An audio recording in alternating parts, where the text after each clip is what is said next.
Comment apaiser le contentieux mémoriel entre la France et l'Algérie? Décryptage au lendemain de la reconnaissance par Emmanuel Macron de la responsabilité de la France dans l'assassinat de l'avocat et dirigeant indépendantiste Ali Boumendjel. Avec nous pour en parler sur ce plateau, Olivier Lecourt-Grandmaison, bonsoir. Bonsoir. Soyez le bienvenu sur TV5 Monde. Vous êtes politologue, enseignant, universitaire et notamment spécialiste des questions qui ont trait à l'histoire coloniale.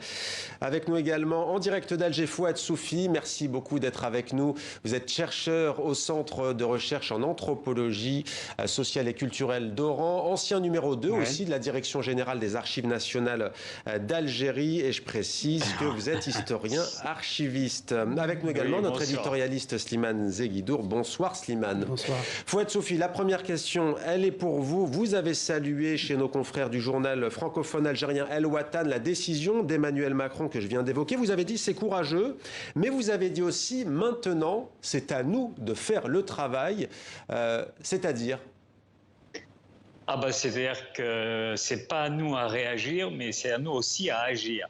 Il y a des choses qui ont été dites en France, c'est très bien, c'est parfait, on est d'accord, on n'est pas d'accord, chacun fait ce qu'il pense, mais c'est surtout à nous à faire le travail maintenant, notamment de reconnaissance de ces victimes. Et on peut débattre aussi entre nous, et nous sommes en train de débattre entre nous des propositions de Benjamin Stora. Et pour le coup, pour maintenant, le statut d'Ali Boumendjel. Mais de quelles victimes parlez-vous? Des victimes des deux côtés? C'est-à-dire on commence par balayer devant notre porte et des victimes de notre côté, tout en accordant évidemment la reconnaissance des victimes de l'autre côté, mais bon, on n'est pas encore là, disons, dans l'avancée de nos travaux universitaires. On est d'abord à déchiffrer notre terrain. Restez avec nous, Fouad Soufi, on vous retrouve dans quelques instants. Olivier Lecourt-Grandmaison, Emmanuel Macron, on le disait hier, il n'a pas connu la guerre d'Algérie, il est né en 1977, mais sa priorité, ça semble vraiment d'apaiser ces querelles, si l'on peut les appeler ainsi, mémorielles. Pourquoi est-ce important selon vous ?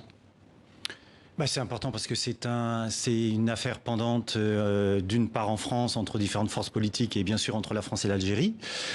En ce qui concerne la reconnaissance du crime qui a été commis contre Maître Ali Boumendjel, oui, c'est un petit pas assurément, mais comme cela a été dit d'ailleurs par un certain nombre d'historiens français et algériens, il y a beaucoup d'autres Ali Boumendjel, c'est-à-dire il y a des milliers d'Algériens qui ont été torturés, qui ont été exécutés sommairement. Oui, mais justement, c'est pour ça que je vous pose la question, parce qu'Emmanuel Macron, je crois, le dit, ça va continuer, mais qu'est-ce que ça change fondamentalement au fond, parce qu'il y a d'autres pays d'Afrique qui ont cette histoire douloureuse avec la France. Pourquoi l'Algérie revient comme un leitmotiv dans les relations? Mais parce que l'Algérie a occupé dans l'espace colonial français une place tout à fait particulière. C'est une colonie de peuplement où chacun sait que des millions de Français ont résidé, et d'autre part, la guerre, comme chacun le sait, la dernière, entre 1954 et 1962, a été particulièrement meurtrière. Il ne faut pas oublier non plus que la conquête et la colonisation de l'Algérie, qui a très vite été dans l'espace de la construction impériale jugé un territoire très important en raison de sa proximité notamment, a été également particulièrement meurtrière. Je constate simplement que Emmanuel Macron reconnaît un crime, manque à cela la qualification précise de ce crime, parce que nous savons que la disparition forcée, massivement utilisée par l'armée française pendant la guerre d'Algérie, est désormais qualifiée comme crime contre l'humanité et c'est inscrit désormais au code pénal. Et il me semble qu'il faudrait faire un pas supplémentaire et qualifier justement ce qui a été fait et rappeler que, encore une fois, au-delà de ces cas particuliers, et tant mieux qu'ils aient été reconnus, il y a encore une fois des milliers d'Algériens qui ont été victimes de ce qu'il faut bien appeler un terrorisme d'État. Slimane, en France, des voix se sont élevées, cette fois non pas pour saluer, en tout cas pour nuancer la reconnaissance d'Emmanuel Macron. Je vous lis par exemple ce qu'a dit un sénateur français. La reconnaissance par Emmanuel Macron des tortures et des crimes commis en Algérie par des Français n'aurait de sens que si le président algérien reconnaissait simultanément les assassinats civils commis au nom du FLN et le massacre des Harkis. Pas d'histoire hémiplégique, dit-il. Critique recevable ou non? Écoutez, dans un cas pareil, on peut dire que pour un esprit rationnel, tout est recevable et discutable. Le problème, c'est quelle réponse on peut donner à ce parallèle qui me paraît un peu bancal, en ce sens que... Certains d'ailleurs ont répondu à ce sénateur que c'était à la France de faire la lumière sur l'abandon des Harkis.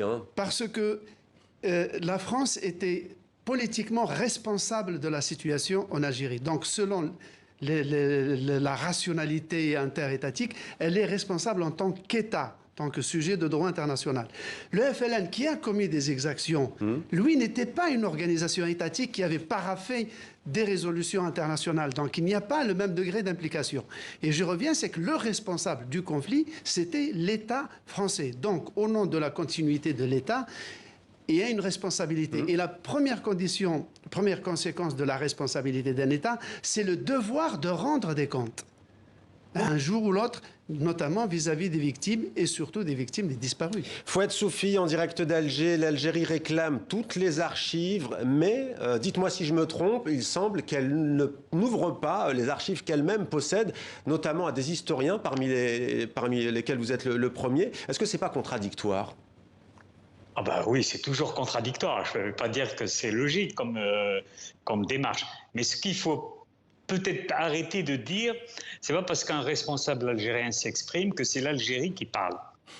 Nous sommes dans une situation assez particulière où les problèmes algéro-algériens peuvent prendre effectivement une allure de ce genre, où quelqu'un d'important, je reconnais que c'est quand même lui qui est responsable du dossier, il se lance, il dit non, on réclame toutes les archives.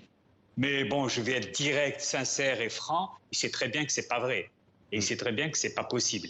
Et il sait très bien qu'il faut d'abord mettre à la disposition des chercheurs, mais pas simplement des chercheurs algériens, des chercheurs du monde entier, les documents que nous possédons. Oui.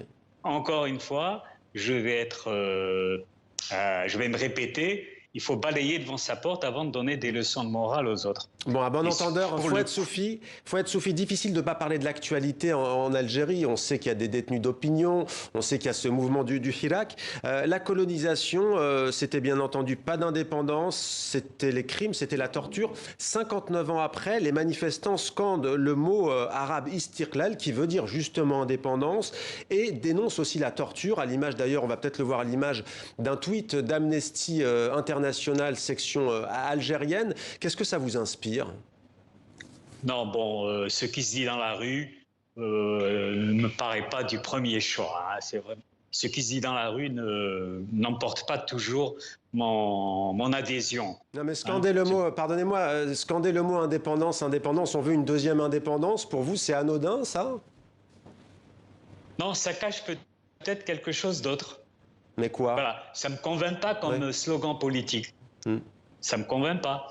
C'est peut-être... là, je sors du cadre de ma position sociale. Je ne suis pas dans cette posture. En fait, je vous posais la question, mais je vais la poser peut-être d'ailleurs à Olivier Lecourt-Grandmaison. En fait, ce que j'essaie de susciter, c'est ce paradoxe, parce que à quoi bon interroger la mémoire, faire la paix des mémoires, si l'on peut dire, mais si la torture est encore appliquée dans tel ou tel pays, si des citoyens réclament encore l'indépendance, c'est ça aussi la vraie question. Non mais oui, qu'il y ait des opinions et des prisonniers d'opinion en Algérie, nul n'en doute.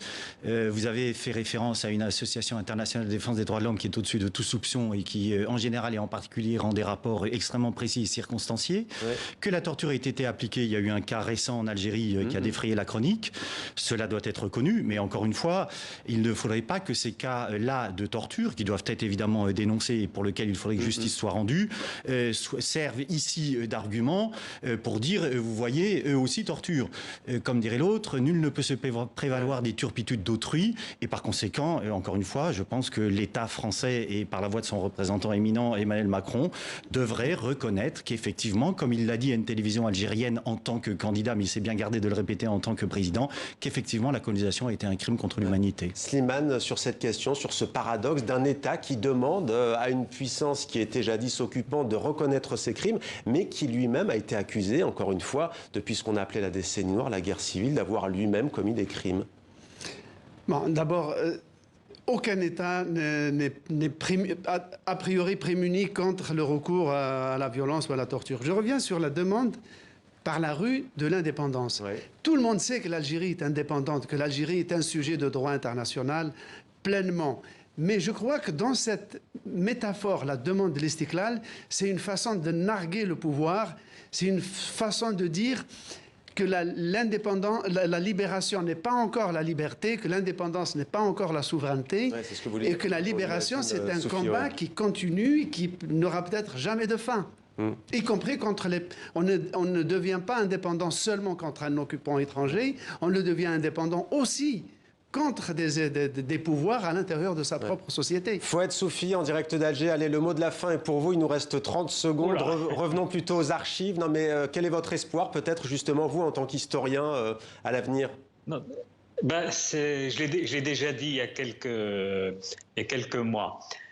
Pour la question des archives proprement dites, il faudrait effectivement se relancer la commission qui travaille avec l'esprit de restituer ce qui peut l'être, hein, que chacune des deux parties sait ce qu'elle peut conserver ou remettre à l'autre. Voilà, je pense que ça a été repris d'ailleurs dans le rapport de Benjamin Stora. Je suppose qu'on partage le même point de vue. Eh bien, il faut dépasser les faux problèmes. Merci beaucoup, dépasser les faux problèmes. Fouad Soufi, Benjamin Stora, qui sera tout à l'heure face à Patrick Simonin. Merci beaucoup à vous et merci Olivier Lecourt-Grandmaison d'avoir été avec nous sur ce plateau. Merci Slimane pour votre éclairage également.